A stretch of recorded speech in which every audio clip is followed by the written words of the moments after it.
Hey everyone. So this is video 2 for chapter 10, and in the last video we focused primarily on aggregate demand, how changes in monetary and fiscal policy could change aggregate demand in the short run. So the Fed increases the money supply and that shifts aggregate demand to the right. The same is true for fiscal policy. If the government increases spending, that also shifts aggregate demand to the right. It behaves very similarly. So in this video, we're going to focus primarily on aggregate supply, how it happens in the short run, and how we can transition from the short run to the long run. So recall from chapter 3 that output in the long run is determined by an economy's factors of production, right? So from chapter 3, Y is determined by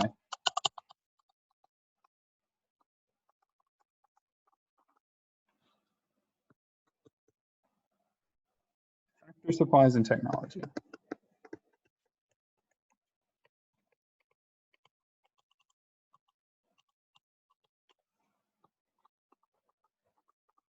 And so this left us with that production function that we all remember, that Y bar was equal to F of K bar and L bar, right?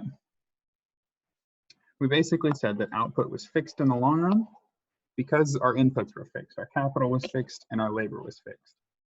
So we're going to try to keep this same basic philosophy, the same basic production function in the aggregate supply and aggregate demand model, except instead we're going to call Y bar full employment, or the natural level of output. Switch over, here we go. So Y bar is now the natural level of output. It's the amount of output around which our economy is going to fluctuate. It's basically where we're efficiently using all of our capital and all of our labor. Okay, it's exactly the same thing that we've done so far. It's basically just the economy in the long run. The economy is always going to tend back to this Y bar, this full employment, or this natural level of output. And when we're at this full employment level of output, that means that unemployment is at its natural rate. It's not zero, but it's at that natural rate that we found in chapter 7. So if we wanted to graph this, if we wanted to graph what the full employment output looks like on aggregate supply and aggregate demand, it's just going to be a completely vertical line. Okay? Because at full employment output is only a function of capital and labor. It's not necessarily a function of price at all at this point. And because output is only a function of capital and labor and not a function of price, that means you could just have a perfectly vertical line. And so we can show basically the implications that we've had so far of changes in aggregate demand. So if we clear off everything,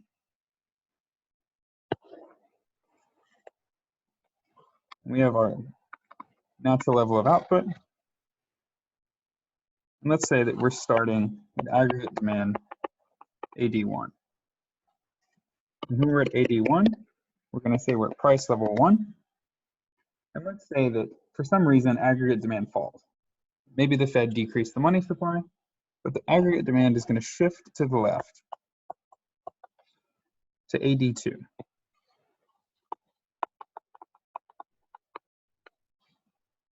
Okay, so in the long run, all this means is that the price level falls. So we go from P1 to P2. We just shift down our long run aggregate supply curve. So Y bar, we're also going to call LRAS. And so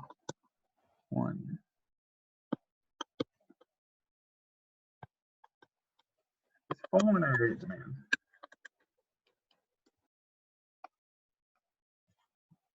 is going to simply lower the price level. It's just going to drop us from P1 to P2.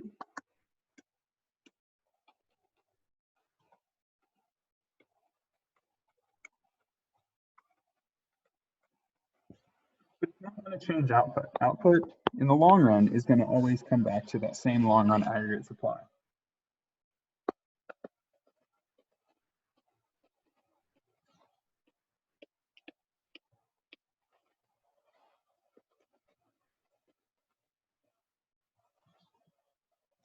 So that's the same basic model that we've had so far, that changes in aggregate demand immediately pass through as a change in price.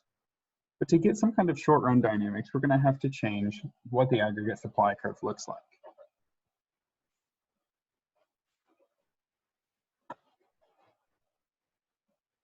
And so we're now going to have aggregate supply in the short run. We're going to, instead of allowing all prices to be flexible, we're going to say that all prices instead are going to be sticky.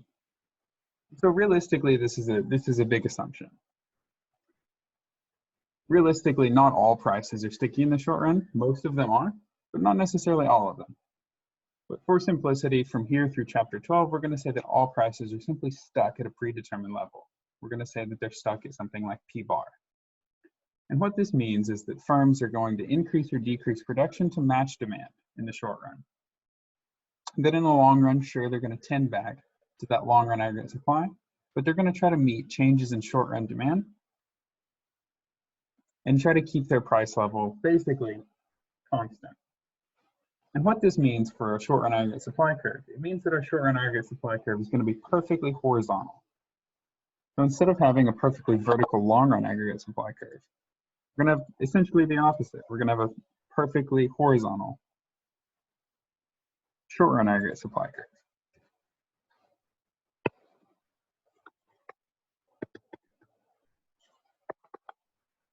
So on our aggregate supply and aggregate demand graph, it's just going to look like this. And we're going to say that we're always going to be here at P bar. So the short run aggregate supply curve, like we said, is completely horizontal.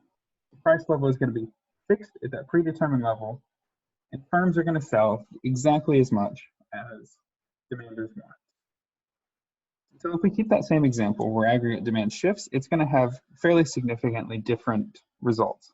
So let's say, just like before, that we were right here at AD1, right? And we'll say that we were at output Y1 and P bar. Let's say that aggregate demand falls. The Fed decreases the money supply or something like that, and we shift from AD1 to AD2. So when we shift from AD1 to AD2, it's going to mean that the price level doesn't move. In the short run, our price level is going to continue to stay stuck at P bar. So the only thing that can change in response to this change in aggregate demand has to be output. Our output has to fall from Y1 to Y2. Basically, there's less demand, and because we can't change prices, we have to change output. So in the short run,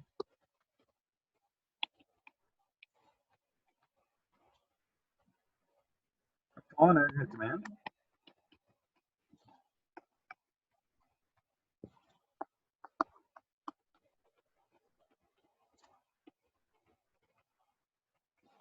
leaves prices at P bar. Prices can't change. They're stuck at that level in the short run. So the only thing that can happen is for our output to fall. It's going to lower our level of output.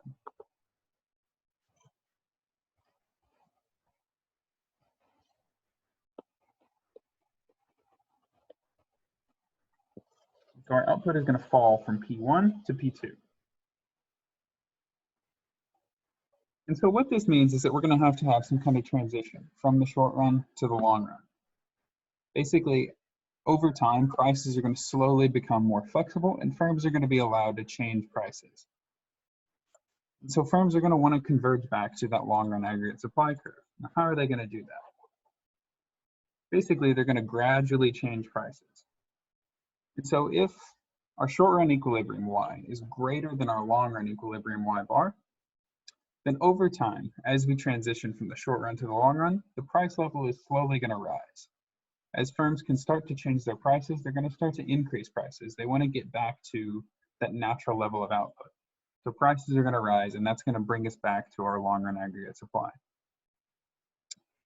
If our output is below our long run aggregate supply, our natural level of output, then as prices slowly become more flexible, then our price level is going to fall. Firms are going to try to bring output back to that natural rate, that natural level, by decreasing prices. So P would fall. Now in the short run, if we're already at our long run aggregate supply, if Y in the short run equals Y bar, the price level is going to stay exactly constant. Our price level is not going to increase or decrease, and it's just going to stay steady over the long term. And so realistically, the change in price is what brings our economy to a long run equilibrium. As firms can start to change prices, they're going to do so, and that's going to converge us back to our long run equilibrium. And we can show that by combining those two simple aggregate supply curves in one graph.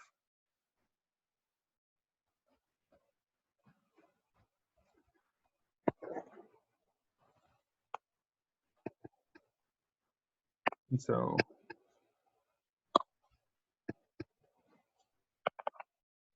we're going to have our long run aggregate supply, which is perfectly vertical, and our short run aggregate supply, which is perfectly horizontal. Okay.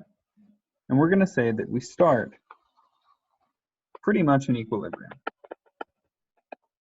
That AD1 passes right through the intersection of the short run and long run aggregate supply curves. But let's say that the Fed increases the money supply, that we shift our aggregate demand curve outwards from AD1 to AD2. Okay?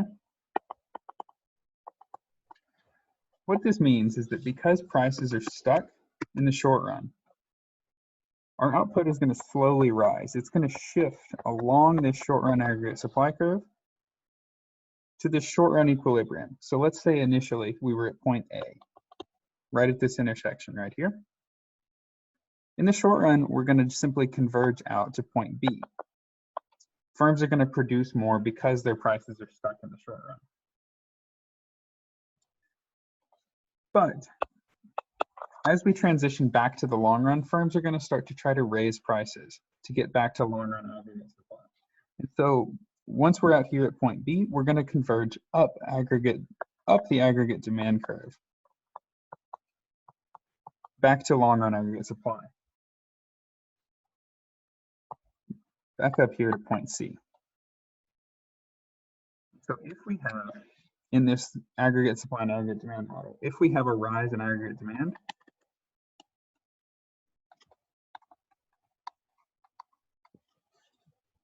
in the short run, that's going to raise output. That's going to move us from point A to point B.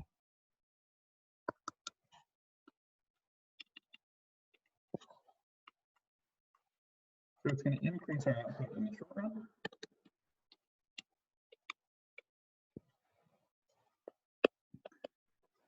But in the long run, the price level is going to have to increase so that we converge back to our long run aggregate supply.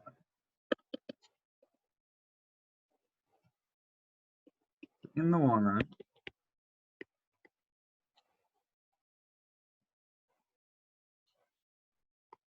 that change in aggregate demand is only going to affect the price level.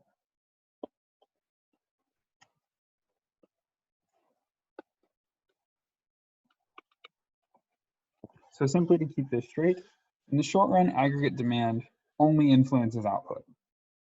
So an increase in aggregate demand is just a change in output. But over time, firms are going to start to change prices. So that in the long run, we're going to have the same results that we've had so far. This increase in aggregate demand over the long run simply increases prices.